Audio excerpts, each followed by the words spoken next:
session of our series of seminar at the Center of Excellence in Biodiversity and Natural Resource Management at the University of Rwanda. I'm Constantine Sibomana. I'm the curator of National Zoological Collection, housed at the CoEB. So I will be moderating today's session of our seminar. It integrates the ecosystem restoration and the social cohesion linkages, the case study of Western Rwanda. I will be having a doctoral researcher, NDAGIJIMANA Valery.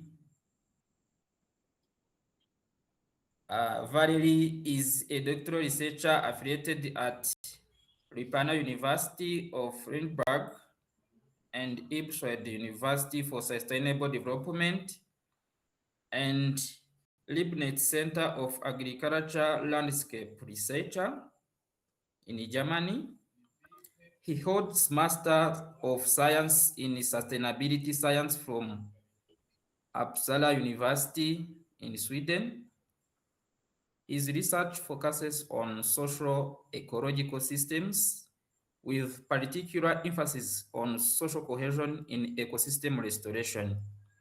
He gained over 10 years of international experience in sustainability, working as both consultant with international non-governmental organizations. Before pursuing international career, he served in the public sector in Rwanda, working in different regions of country as agronomist and the natural resource officer.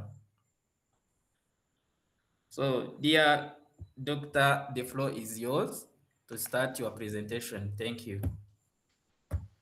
Yes, thank you so much, Constantine, for giving me the floor. Welcome, everyone. And I'm super excited to delivering this seminar today. And as I was introducing, my name is Valery. And yeah, delivering this seminar from Berlin, nearby Berlin in Germany. So I'm talking about ecosystem restoration and social cohesion interlinkages, the case of Western Rwanda.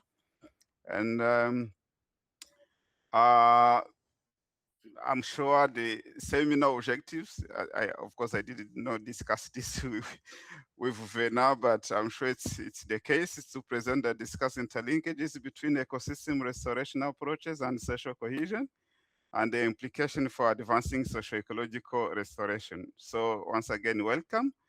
And the outline of my presentation is as follows. I will present the introduction and the methodology we applied and the result we came up with, as well as implications. And then I will open the floor to everyone for open discussion. So let's get started. We can't talk about ecosystem restoration without at least introducing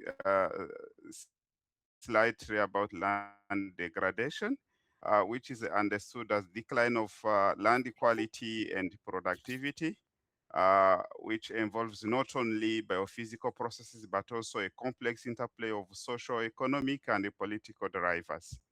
So the key drivers of land degradation include poverty, inequality, all of which intensify pressure on natural resources.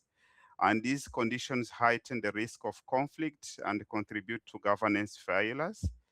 And the resulting dynamics disrupt both ecosystems and the communities that depend on them. They weaken institutional capacities, fracturing social cohesion while posing land use, governance, and management challenges. So contemporary restoration practices has expanded to include social goals from human well-being and livelihood to empower local communities. Ecosystem restoration as socio-ecological systems. So connected to the drivers of land degradation, which is not only biophysical factor but also socioeconomic and socioeconomic conditions. Ecosystem restoration is socio-ecological systems, as I'm going to explain. But let's start by explaining or defining what is ecosystem restoration. It's the process of assisting the recovery of an ecosystem that has been degraded, damaged, or destroyed. It involves complex ecological and social dynamics that often lead to unpredictable outcomes. Therefore, ecosystem restoration is not a mere restoration as per se, but it's a socio-ecological systems. And socio-ecological systems approach highlight the dynamic connection and feedback loops linking people and nature. I will explain later what is this kind of dynamic connections and feedback loops which link people and nature in the next slides. So the characteristics of socio-ecological systems are, of course, causality and feedback dynamics. I will also explain this in the next slide. So ecosystem restoration is increasingly recognized as a critical response to global land degradation, and restoration practitioners use many approaches to in terms of intervention, and each approach is associated with distinct ecological and social outcomes, uh, which I'm going to explain. So this is a picture of land degradation, as you can see, and there are a variety of interventional approaches, as I mentioned, and different practitioners have adopted different approaches. So as you can see, these are different approaches practitioners adopted in terms of addressing the issue of land degradation. And I will explain, or I will discuss 4 of them, which are common in Rwanda, probably also know them, and the outcomes in terms of social ecological outcomes. So let's start by watershed protection, which is an integrated management of soil, water, and biodiversity within a geographical area through practices like terracing, trenching, water harvesting, and many more. So all of these kind of practices are part of watershed protection. So, and yeah, and they also have different social ecological outcomes. For instance, poorly coordinated watershed protection can spark dispute among stakeholders, as science show, uh, as different studies have demonstrated. And this dispute can also escalate into conflict, which also undermine trust in institutions and between community members. So thereby reducing opportunities for cooperation and restoration outcome overall.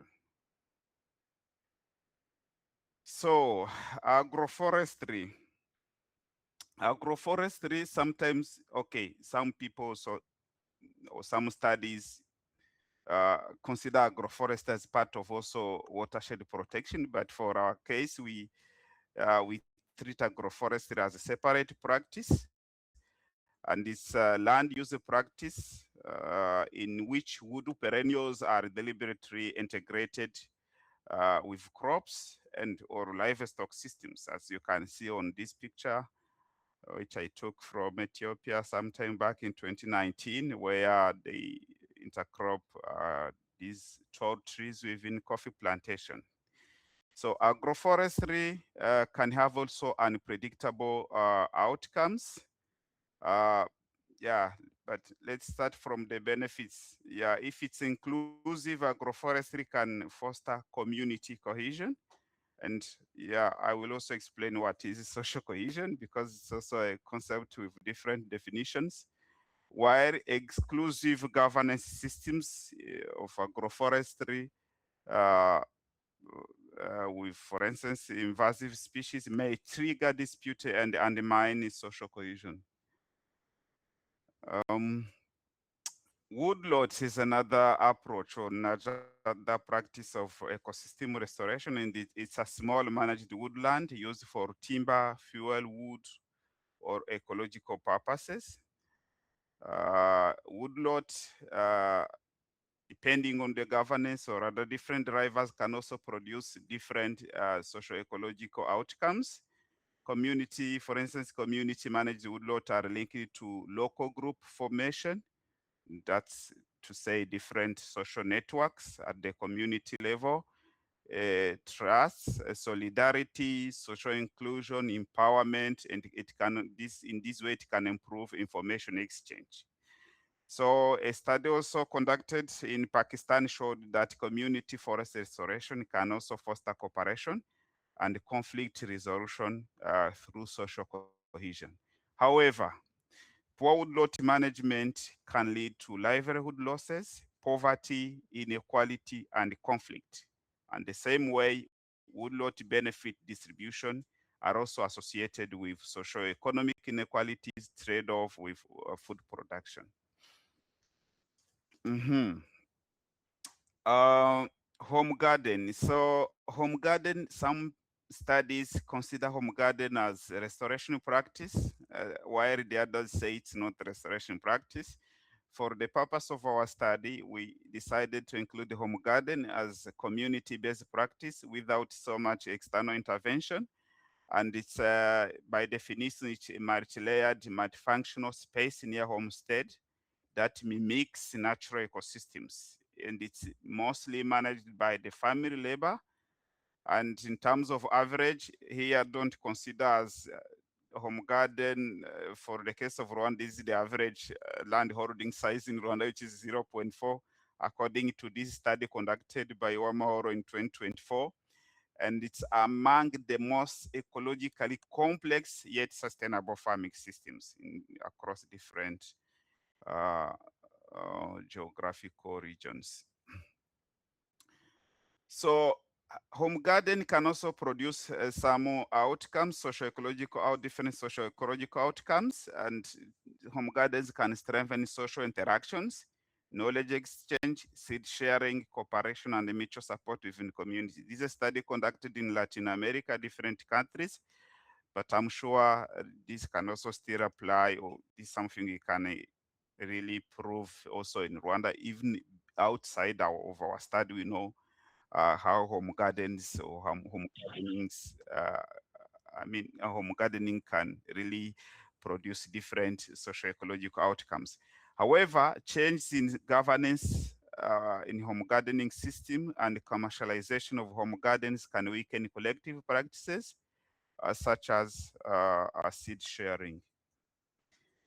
So the aim of our study was to investigate dynamics between restoration and the social cohesion for the case of Western Rwanda, trying to understand how restoration can produce feedbacks, different feedbacks for social cohesion, and how social cohesion also can feed back into restoration systems. I used this picture and trying to show how these, let's say planting trees, people can, come together to plant trees. I use this image I extracted for Rwanda Education Board in 2023 for the illustration purposes. So different people came together to plant trees. That is the aim, and the guiding research questions are the following. What are the causal effects linking restoration approaches and social cohesion? Which restoration-related drivers hinder or promote social cohesion? And what are the implications for designing restoration intervention that enhance social cohesion?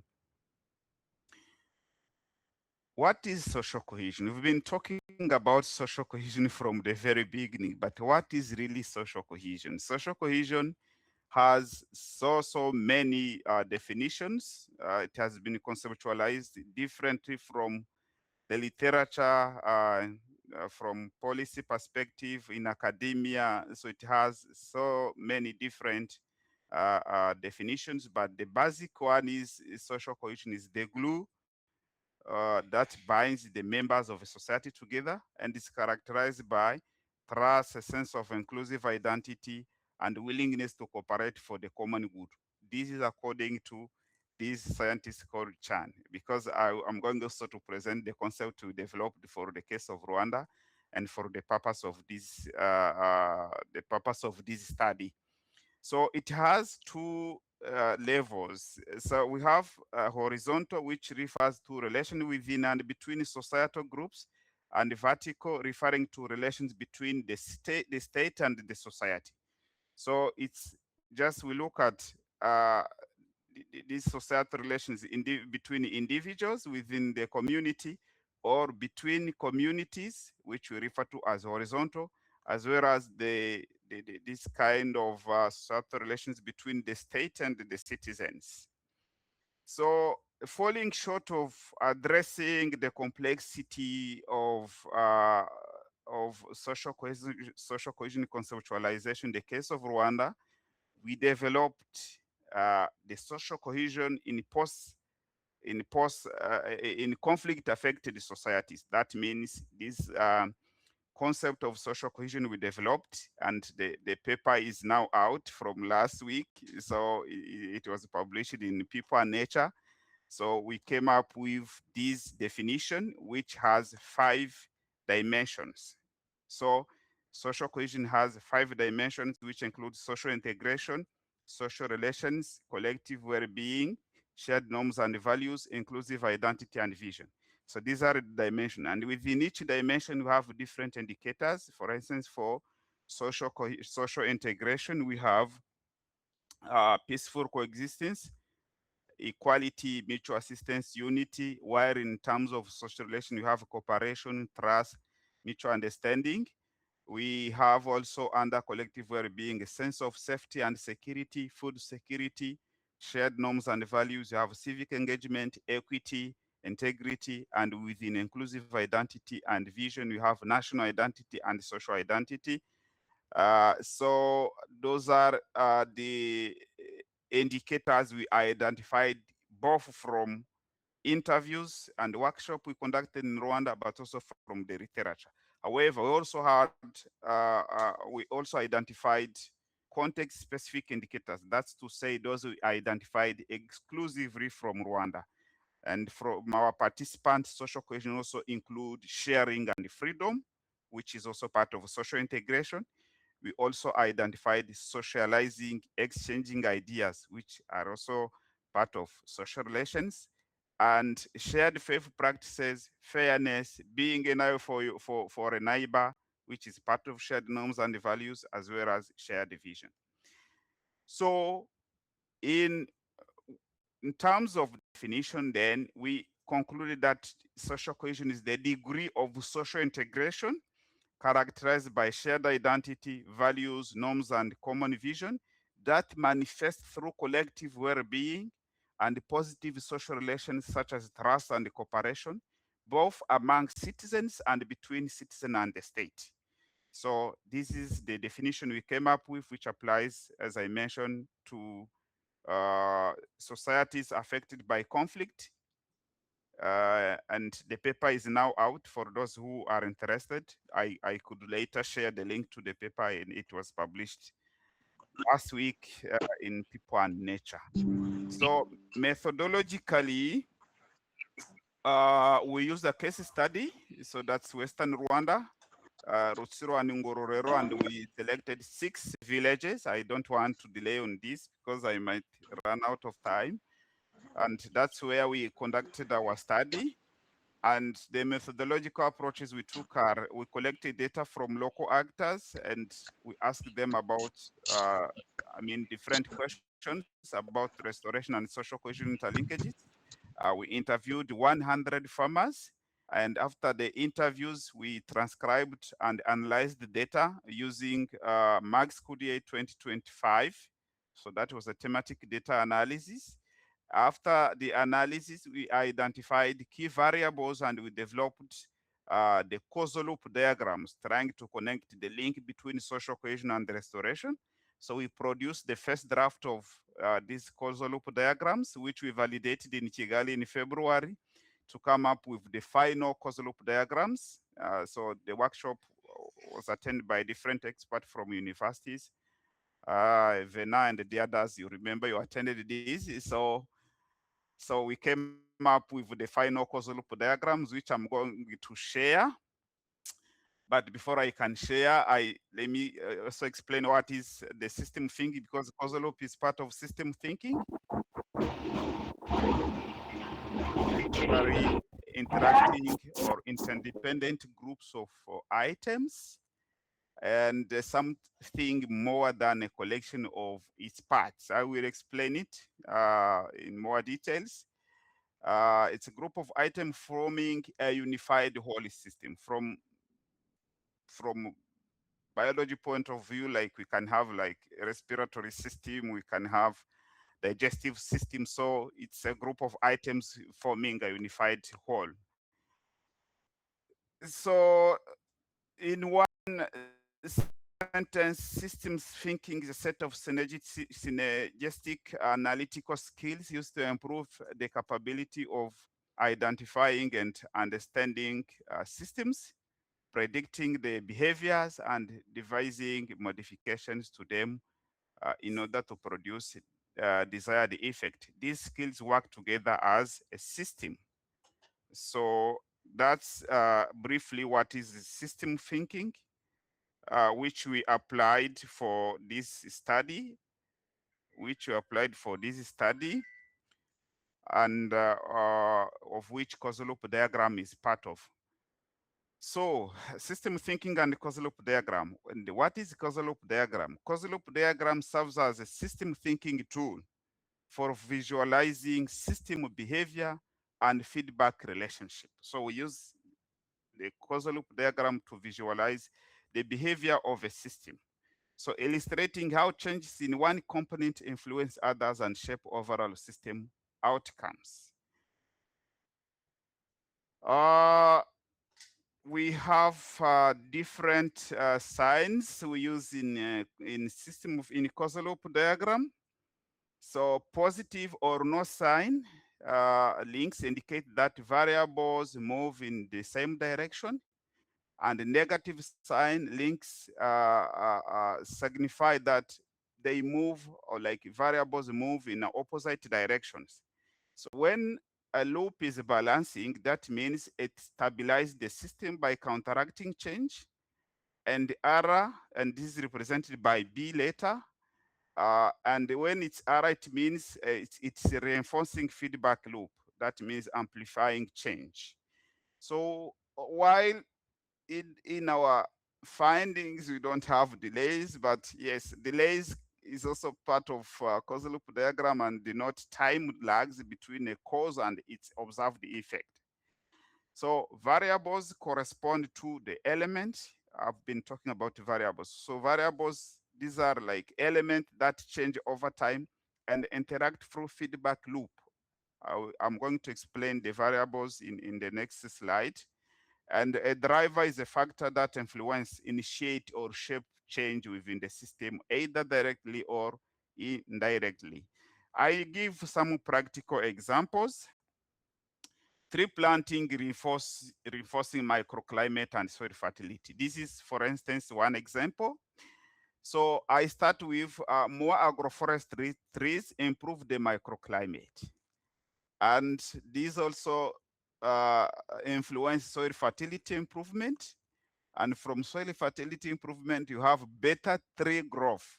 From better tree growth, we have more agroforestry. And from more agroforestry, we have programs that provide seedlings or financial incentives encouraging tree planting and so on. So in terms of causal loop diagram, we have here a reinforcing feedback loop, as I explained on this. So there is this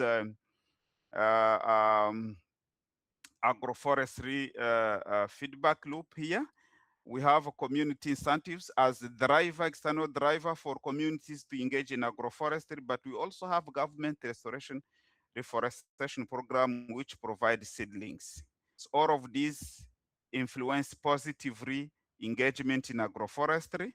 And this agroforestry then will, over time, will influence microclimate quality. And, but it will take some time to translate it to soil fertility.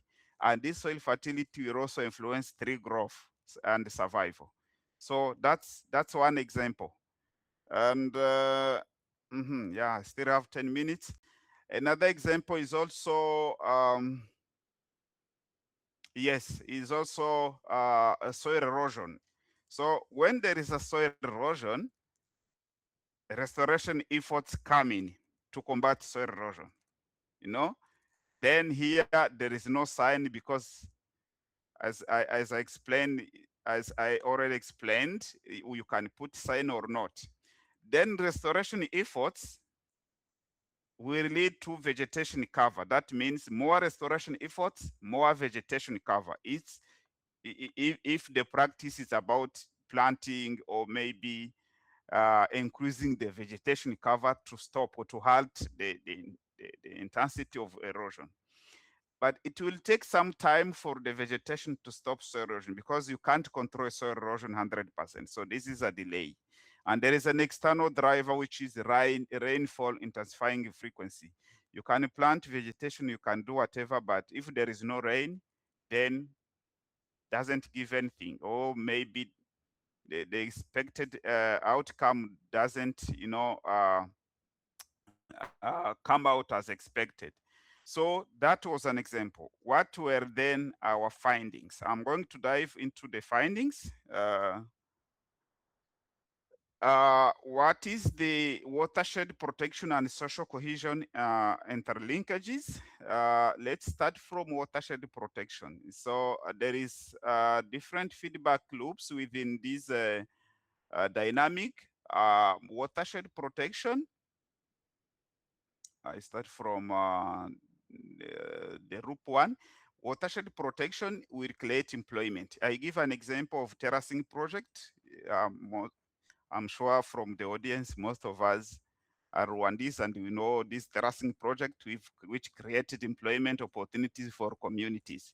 And whenever there is employment opportunities, mostly for financially marginalized people, yeah, that's an approach for collective well-being. So employment will influence collective well-being. And if collective well-being will also increase institutional trust, because in most cases, these are the projects initiated by the government or government partners. So, and then institutional trust will influence watershed protection in ways that people will engage more in, hello, will engage, choose, yeah. People will engage more in watershed protection as a result of more trust in government institutions. So that's R1, which is positive reinforcing feedback loop. We call it positive reinforcing feedback loop. R2, watershed protection providing employment is also one approach of social integration, because these communities which are financially marginalized, they feel taking part in the country's life or like the society life, which is social integration. And this social integration will influence also shared norms and values. For instance, like more people get integrated, more they will contribute to civic engagement, civic commitment activities like Umuganda and whatever.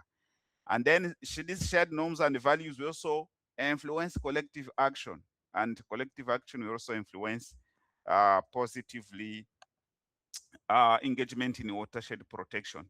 That is the reinforcing feedback loop we identified. There is also this feedback loop, positive feedback loop free, which have two variables, where social integration will also enhance sense of belonging.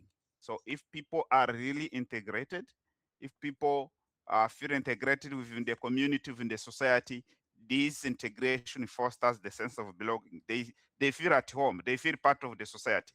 And feeling part of the society will also influence social integration. So feedback 4, reinforcing feedback 4, it's so between institutional trust and cooperation. So when community trust the institution, they more likely cooperate with government institutions. And this cooperation will foster social relations between the vertical relations I talked about, between the institutions and the citizens. And these social relations will also enhance again institutional trust.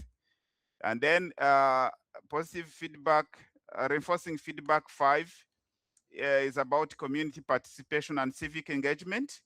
But it has its root in institutional trust, which will reinforce civic engagement.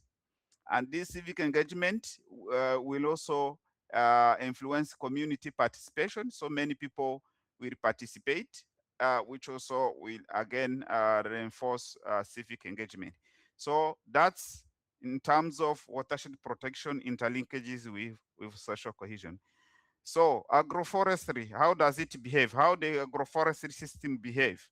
So the system behave in a way that agroforestry in Rwanda, for the case of Rwanda, we realized or we got from participants that agroforestry projects or interventions have created many farmer extension beneficiary groups, so small groups where they get different services, including capacity building. And this capacity building will also influence the quality of management practices, quality of agroforestry or crop management practices.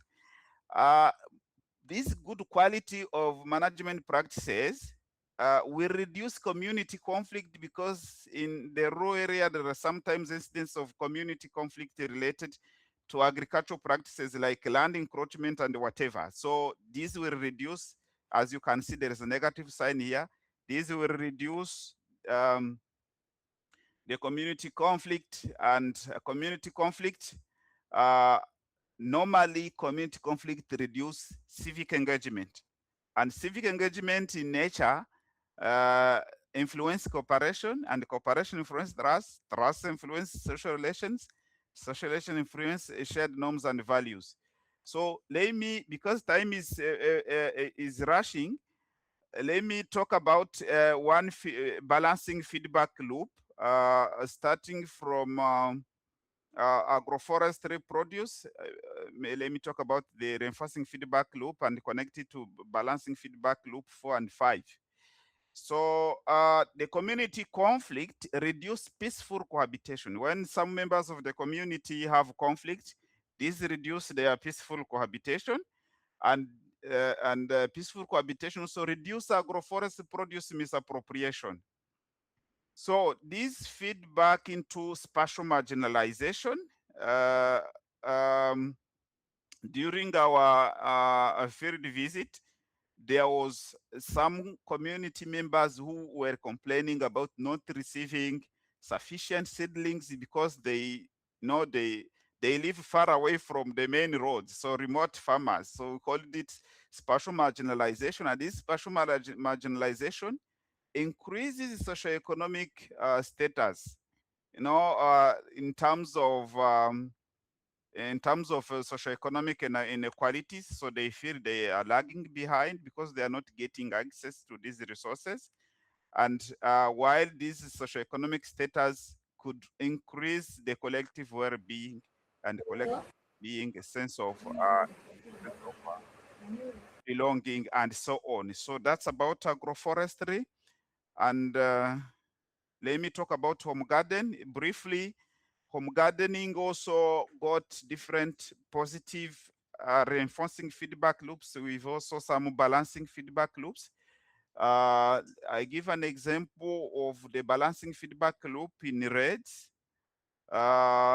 Engaging in home gardens reduces land availability. More people acquire land for home gardening, less land it is. And this land availability was also connected to family conflict, because within the family, if the family has so many children who want land for inheritance, sometimes there are these conflict, And when there are family conflicts related to land inheritance or other use purposes, there is also there is also less engagement in home gardening. So because time is rushing, let me talk about woodlot and social cohesion. Woodlot was linked to social cohesion in terms of uh, reducing land cropping area, because more people plant woodlot like eucalyptus and whatever, although we know some of them would always plant trees on marginalized land, but more there is woodlot, less there is land for crop production. And while land, the availability of land increase the quality of husbandry practices, and the quality of husbandry practices also reduce crop damage or boundary encroachment, which in most cases were related to dispute between community members, and this dispute reduce engagement in the woodlot. Because if you know you have trees or like eucalyptus and you've been having issues with your neighbors dispute, you will need to reflect twice before you can establish a woodlot. So so let me maybe talk about another loop, because that was the balancing feedback loop free. Woodlot was also associated with some positive feedback loop, reinforcing feedback loop, whereby more engagement in woodlot, more quantity of woodlot product. So people can have timber can have stakes, can have different product if they engage in woodlot, and the quantity of woodlot uh, was also associated with wood uh, wood related product sharing, like where communities mentioned they share wood related product like stakes and whatever within the communities, and more they share, more this strengthens social relations, and more positive relations within the communities, more there is engagement in woodlot, because they also share knowledge and whatever. So what are the implications of our study? Implications for our study. So from what we identified, uh,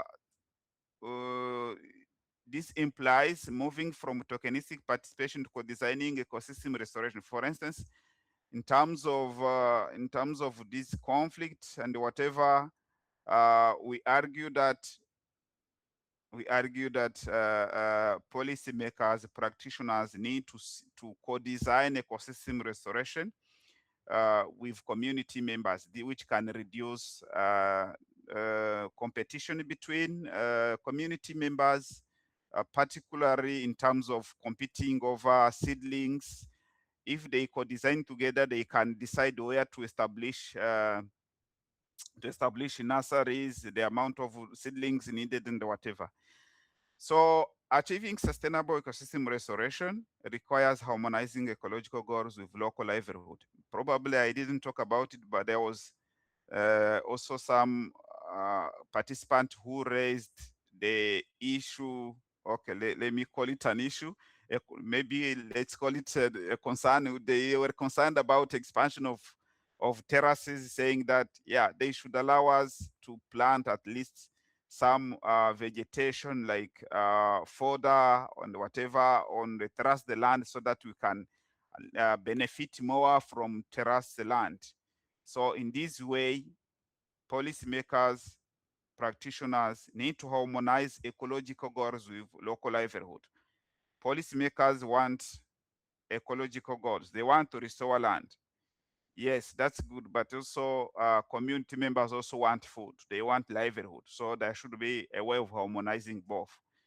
There's also a need to integrate traditional institutions to resolve conflict around the restoration implementation. All of us know Abunzi and our local institutions. Yes, we argue that there is a need for some NGOs also to involve Abunzi when they bring down projects, so that in case of conflict, Abunzi can always intervene in this kind of restoration-related conflict resolution. Local resources pooling must be emphasized for the long-term sustainability of restoration initiatives and resilience. Here we term the local resources pooling as this practice of sharing. Communities, they share knowledge, they share resources, they share food, they share different things. So instead of relying on external support, we argue that community members, they have also capacity, which is really useful for the resilience of restoration, which we call this resource pooling, sharing knowledge. So this must be emphasized and promoted for the sustainability of restoration. So one key takeaway message is that equal attention to ecological and social cohesion outcome is essential for sustainability of restoration. Being primarily ecological oriented, restoration need also to encompass social cohesion for it to be sustainable. So briefly, that's my presentation for today, and I ran out of time, and I would like to open the discussion for everyone to contribute and share knowledge. Thank you so much.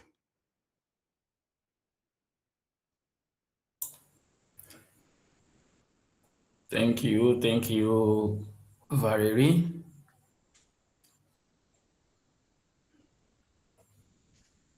I think this is the time for the question, comment. The floor is open to the audience.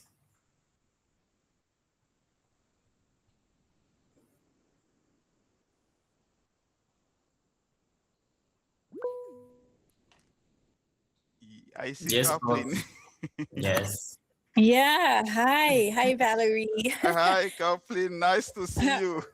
Yeah. Oh, thank you. That was really a great talk. And I love how you combine theory with, practical issues and data. It's really, really interesting and wonderful to see. Could you talk a little bit about how your work could scale up, especially, with the aspect of social cohesion and restoration, like how your findings could scale up to, other restoration activities?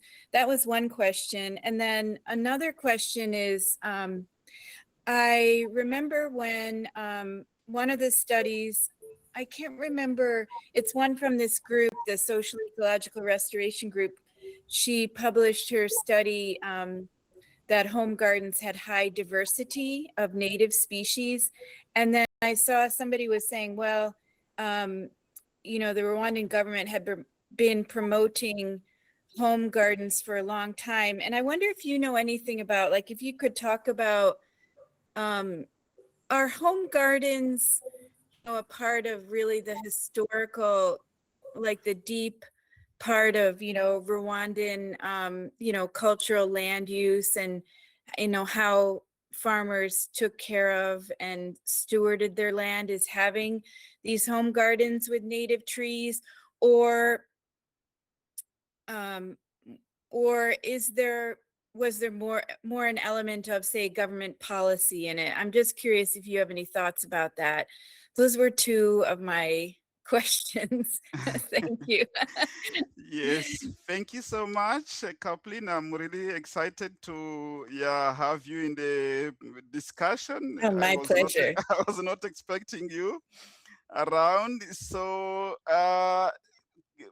maybe I would like for you to elaborate more on the first question, where you asked how social cohesion can be scaled up to other projects, other restoration projects. You mean in terms of, because our study focused on 4 practices. So do you mean other practices?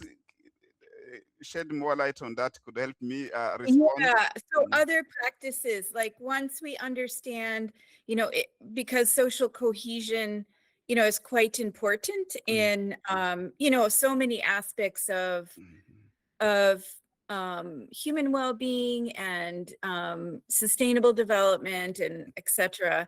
Are there some larger or more broader takeaways from how we can promote social cohesion beyond like that you learned from studying those practices you studied?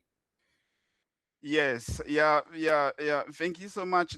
We really made concrete recommendation in this paper. I haven't mentioned about it. The paper is under review by Sustainability Science Journal. So we made concrete recommendations about how social cohesion can really benefit different restoration practices. And one of these is inclusive governance, where we always recommend including communities in co-designing. I like the term co-designing. So it doesn't matter. It doesn't matter being agroforest or whatever. Any intervention in terms of restoration really need to include communities, as my last sentence has emphasized, because there is an equal weight of social cohesion and restoration. If communities are not given value, are not really included as co-designers, definitely the project can succeed in terms of ecological goals, but in the end, there is no sustainability. So that was number one, co-designing restoration, any practice of restoration together with communities. So I will share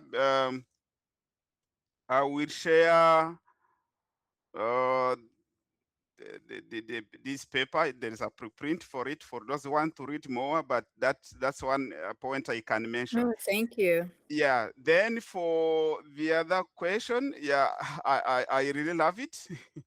So I was born in a rural area in Rwanda. So in Western Rwanda, I know home garden is, yes, it's a traditional practice in Rwanda, but when it comes to this traditional, indigenous species, I can't really tell home garden are rich in terms of these traditional species.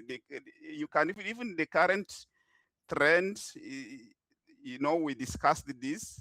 I remember when I was in Rwanda, is really like, indigenous species are really not given attention by communities. And this really sparked my attention, where everywhere you pass by, it's grevillea. I know even my father used to plant a lot of grevillea, because these are the ones giving, fast food, okay, let's say fast food, direct benefits. They don't care about these indigenous species. So, and I know that study, if not by Verena, maybe it's by Pink, by one of them. Yeah, you're right. Yeah. Yeah. So that's what I can say. It's really a big problem for me. I know it from my my background, where I was born. Yeah. Oh, that's so interesting. Thank you. I still always want to believe that deep down there was still that knowledge and interest and care for the native species. And I think through maybe transitions and colonialism and etc., there was a transition to more non-native. But yeah, it's an interesting question, but there's definitely now a shift and more attention in native species. Yeah. Thank you so much. Thank you, Kathleen, for your intervention. Oh, thank you too. Yeah. Other questions?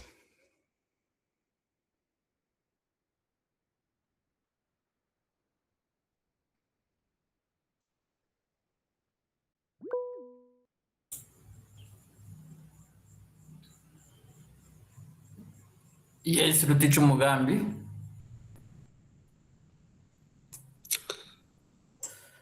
All right, so thank you so much. Well, I want just to thank first of all the presenter for this nice presentation and also for bringing this kind of information to us. My questions on when and how this tool can be, is it like an investment tool, or is it a monitoring tool, or something in between in the context of the landscape restoration? What do you think is the best way to, or at which stage of the project implementation this tool can be used? Okay, so you mean social cohesion in ecosystem restoration, right?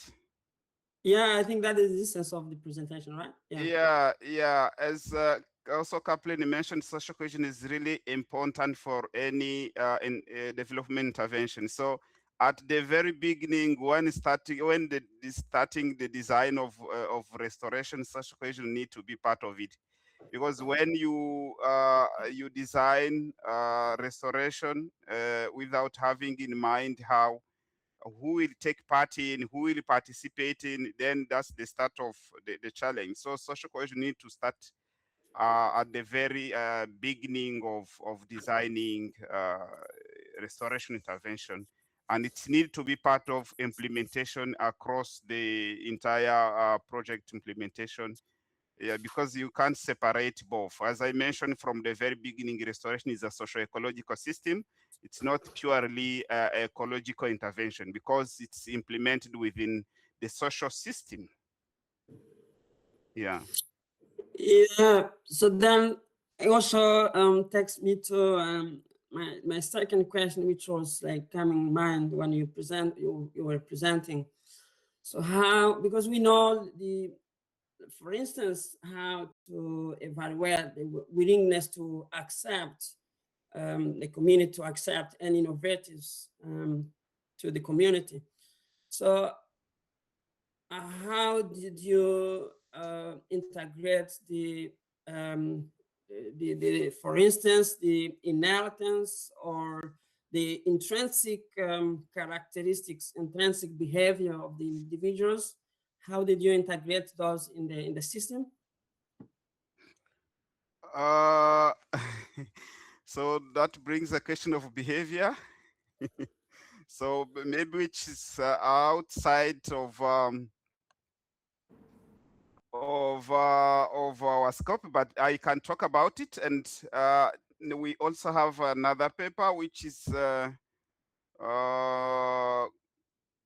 we plan to submit it to ecological indicators by the start of September, which evaluated also the impact. It's a survey. So the impact of restoration on social cohesion in terms of, it's different from this one because here we use a qualitative approach. So then you are talking about people's behavior and how we can manage them to make sure they participate. So maybe I can also allow anyone also to contribute to this, but when it comes to behavior, people are willing to participate depend on different factors. It depend on how you treat them, how you invite them, how you show them there is an interest. Because if there are no interest for them, then they won't participate.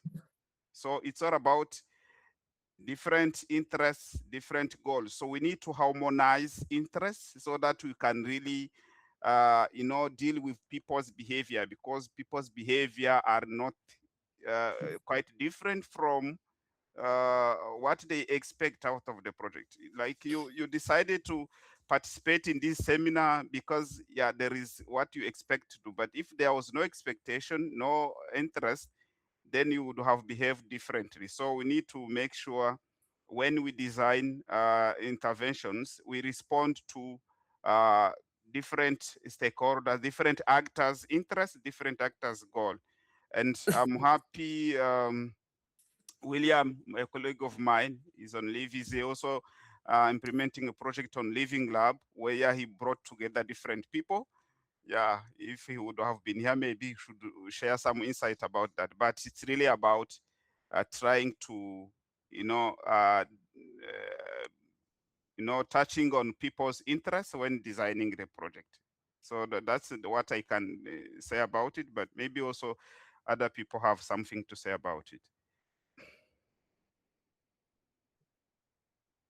Yeah, thank you. So it's maybe an open question to be explored further, but I thought it's a part of the story. And yeah, when you see, for instance, I give just a little bit background on like one of the projects we implemented some years back. So the people really accept when you talk, when you just explain what you want to do, just they can show that they really understand, they really want to cooperate. But in between the implementation of the projects, so you see, you give plants, you give seedlings, they plant, but as the farmer is cultivating, so she or he willingly uproot the trees because probably he or she accepted the planting trees because your presence was really forcing her or him to do so. But and in between the implementation of the project or after 1 year, you just go on the field and you don't find any tree on the ground. So this shows you that at the beginning, the farmer was really not really fully convinced. That's what I was just referring to, intrinsic characteristics of the community, the individuals to accept, and also how this is really integrated in the social cohesion indicators for you to say, okay, this can work, this cannot work. So anyway, it's an open question probably we that can be explored further. Or if it's not part of this this talk, I know some of your team members. We can always talk even after you. Yeah, Thank you. just a quick one, because I see we are up to the time, but I want to ask. I remember, I'm not sure if you are the one we discussed this point when I was in Kigali in the workshop. Do you think people could have uprooted the trees if they were, bearing fruits or giving them food? I'm sorry, I was not part of the workshop. I'm sorry. Sorry, I didn't hear you. I was not there. I was not part of the Yeah. workshop. So yeah. So no problem. But we discussed this point. I don't remember with who it was in the workshop in Kigali, where people incentivize communities to plant trees for this carbon project. So they give them money after they have received the money and they plant trees, and people and the project has left, or like the extension officer has left, they start uprooting trees. You see. So it's all, to be honest, it's all about interest. It's all about what they are getting out of it. So it's just in my opinion. Thank you so much. The floor to the others, but also we are running out of time. If we still have more time, I don't know, Vena, or Constante, how to deal with it. So please let us know.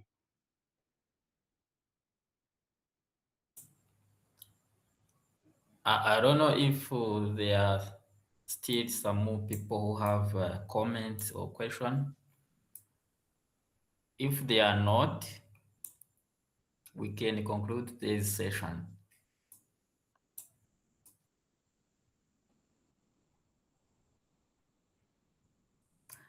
So I can see there is no more comments or questions.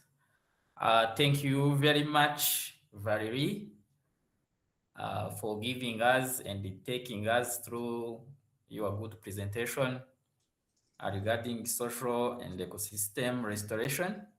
It was a really good presentation and inspiring. I would also like to thank all the audience for today's session, and you can call it a day and expect to meet again on the next Wednesday. Thank you very much. Thank you so much, everyone. I also really need to thank everyone. I was not expecting such a big number of participants, and I'm really happy that you managed to take part in this seminar. It was really interesting to listen to you, hear from your work, and yeah, your thought about what we are doing. And yeah, I'm looking forward to the next session. And please, yeah, we have our papers published. You can find them in Google Scholar, or I can share with Vena in case you would like to read more about social cohesion. Yes, please share them with us. Yeah, Please share.